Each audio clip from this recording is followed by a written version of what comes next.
नमस्कार, मी पूनम सगळ्यांचं माझ्या चॅनलमध्ये स्वागत करते। कसे आहात तुम्ही? मस्त ना? मस्तच पाहिजे। तर हो, आज मी तुम्हाला सांगणार आहे कसरत एका आईची। पाळणा घरासाठी कसरत होते आईची, धांदल उडते तिची दररोज डब्या भरण्याची। पाळणा घरात वेळ होते मज्जा मस्तीची, परत ओढ लागते घरी जाण्याची।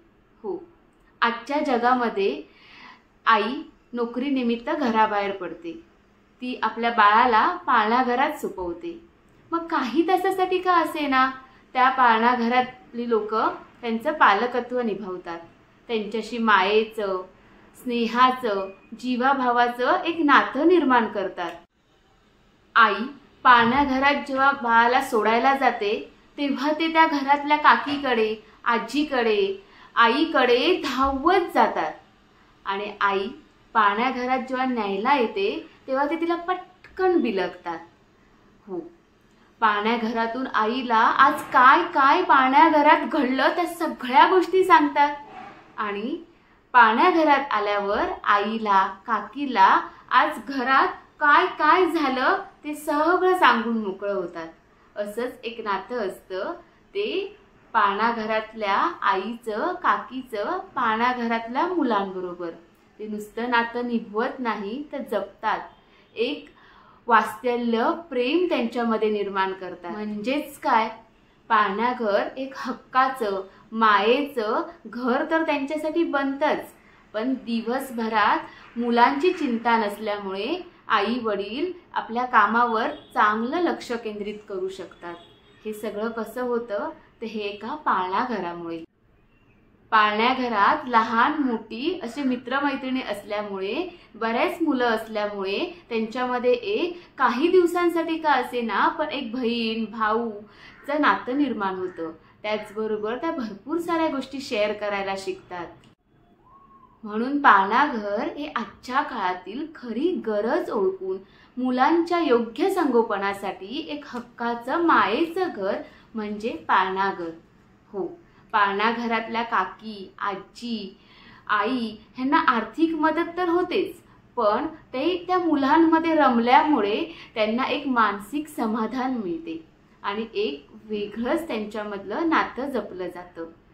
हो, ही मुलं जेव्हा मोठे होतात आणि जेव्हा आपल्या ह्या पाळणा घराला भेट द्यायला येतात तेव्हा सगळ्या आठवणी त्यांच्यासाठी हृदयास्पर्शी ठरतात।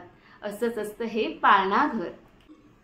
चला तर मग मी तुमच्यासाठी घेऊन आली एक असं पाळणा घर ज्याचं नाव आहे मोरे बेबी सिटिंग, मोरे पाळणा घर। त्या काकींशी आपण आज बोलणार आहोत। चला।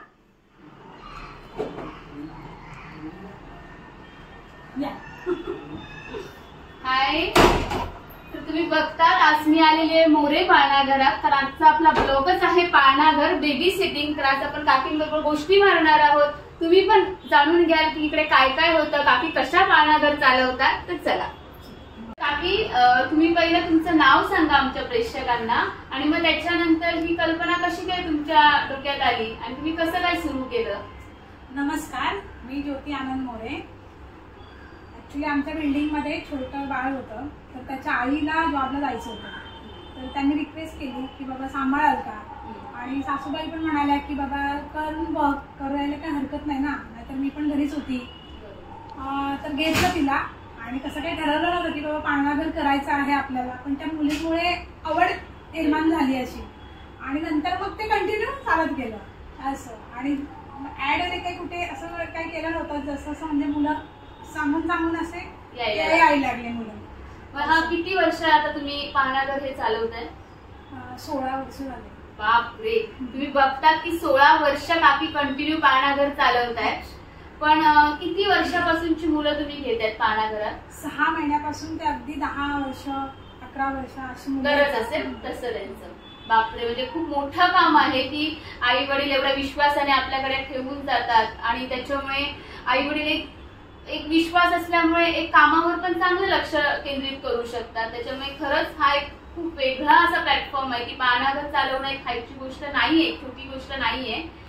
मग तुमच्यामध्ये आणि मुलांमध्ये एक प्रकारचं नातं पण निर्माण झालं असेल, त्याच्याबद्दल काय अनुभव असेल? खूप बरेचसे अनुभव आहेत मुलांबद्दल, सांगायला कमी पडेल, एवढे मोठे अनुभव आहेत असे. पण तेवढे जीव लागतात म्हणजे मुलं आपल्यालाही लावतात आणि आम्हीही लावतो त्यांना. मोबाईल पासून लांब राहणं, टीव्ही न बघणं, स्टडी करणं, परत टिफिन शेअरिंग करणं, ह्या सगळ्या गोष्टी, खाणं व्यवस्थित, जेवणं, ह्या सगळ्या गोष्टी इथे म्हणजे शिकतात मुलं. म्हणजे एकंदरीत एक चांगलं व्यक्तिमत्व त्यांच्यामध्ये एक निर्माण होतं. कारण जर घरी जर मुलं असतील तर काय होतं की आई वडिलांना कामं करायची असतात, जॉब वरून आल्यानंतर त्यांच्याकडे मोबाईल दिला जातो, टीव्ही लावून दिला जातो. मग त्याच्यामुळे काय होतं, ते एकटे पण पडतात एकटेच असल्यामुळे. मग इथे काय होतं, ह्या सगळ्या गोष्टींपासून एक चांगलं व्यक्तिमत्व बनण्यामध्ये त्यांच्यामध्ये एक मदत होते. बरोबर आहे. आता बघू शकतात की ते रुद्र माझाच मुलगा पाळणाघरामध्ये असतो, तर आपण त्याला पण विचारलं पाळणाघर आवडतं का. रुद्र ये. अरे बाप रे, हे तर काय सगळं एकदम सॉफ्ट टॉयचं दुकानच घेऊन आलेलं आहे. ओके बसा, या आतमध्ये या, बसा तुम्ही, या बसा इथे. हा ठीक आहे ठीक आहे, हा बस.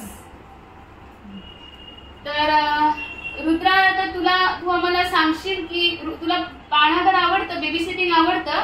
हो. केवढं आवडतं? अरे बापरे, इतकंच आवडतं? नाही. हा, मग तुला काय आवडतं? इतकं नाही, स्कूल एवढं आवडतं, बेबी सिटिंग एवढं.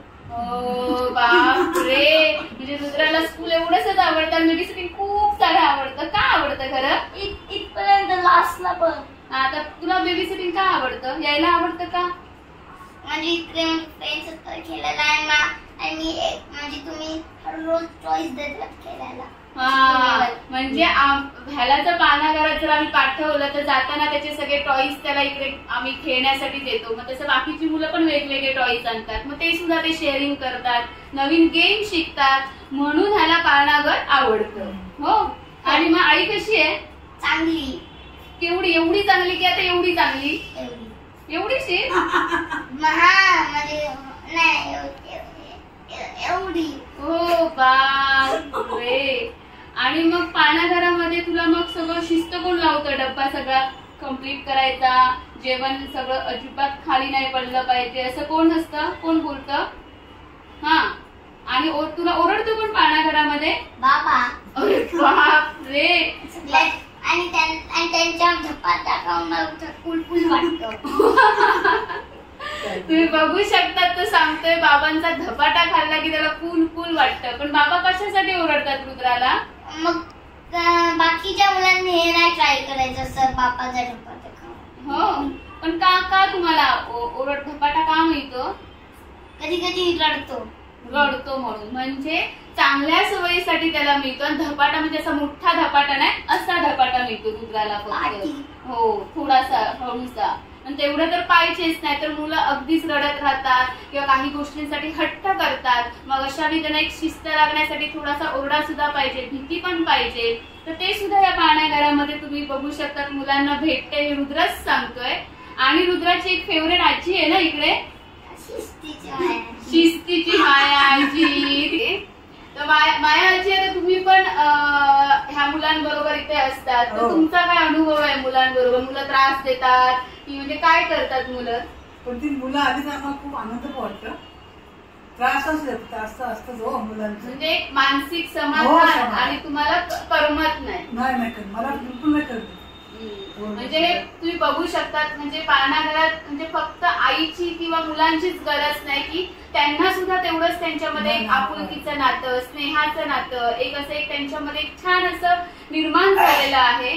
तर तुम्ही बघू शकता. एवढंच नाही बरं का, तर काकींना आम्ही आईने रिक्वेस्ट केल्यानंतर की आम्हाला यायला लेट होतो, जॉबमुळे ट्रेन मध्ये स्टक होतो किंवा ऑडिट असतं एखाद्या दिवशी, कामं येतात, तर अशा वेळी जेवणाचा प्रॉब्लेम होतो घरी जाऊन, तर आम्ही काकींना स्वतः याचा आग्रह केला की तुम्ही आमच्यासाठी भाकरी भाजी किंवा एक थोडंसं चपाती भाजी आम्हाला सुरू करा. म्हणजे आम्ही जर येणार असू तेव्हा काकीला कॉल करतो, मग काकी त्याचं गरमागरम जेवण आमच्यासाठी रेडी करून ठेवतात. मग आता हेच पुढे आम्ही त्यांना कंटिन्यू हे सुद्धा सांगितलंय की वेळ मिळत असेल तर आजी पण आहे, बाबा आहेत घरात, तर ते बघतील तेव्हा तुम्ही थोडंसं असं आमच्यासाठी चपाती भाजी आणि करून ठेवा. या संधीचा तुम्ही नक्की लाभ घेऊ शकता.